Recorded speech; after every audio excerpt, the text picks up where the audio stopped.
Hello friends, আপনারা সবাই কেমন আছেন? আশা করি ভালো আছেন। আবার আমি আমার ফার্মের ভিডিও নিয়ে এসেছি তোমাদের সামনে। এবার আমার ফার্মের সবগুলো গরু আপনারা দেখতে পাচ্ছেন। এটা একটি গাভী, এখনও হিটে এসেছিলো, একবার দেখানো হয়নি। এপাশে একটি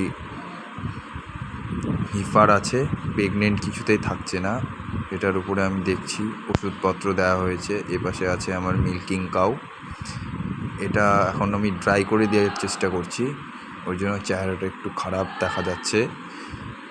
খাওয়াটার টোটালটাই আমি অনেকটা কমিয়ে দিয়েছি।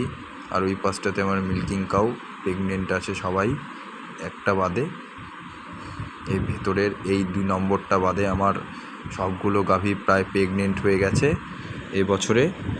এখন বিকেলবেলা। আর এই পাশের আমার মুন্ডি গাভীটি আছে, এটা আমার সেকেন্ড ল্যাকটিশিয়ান, বাড়িরই বাচ্চি।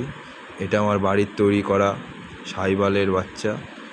আর পাশে রয়েছে আমার মুন্ডির ফার্স্ট ল্যাকটিশিয়ানের বাচ্চা, এখনও 6 মাসের প্রেগনেন্ট। আর চারপাশটা দেখুন। আপনাদের যদি ভিডিওটি ভালো লেগে থাকে আমার চ্যানেলটিকে সাবস্ক্রাইব করুন। আরও আপনাদেরকে ভিডিও আমি দেখাতে তাহলে আরও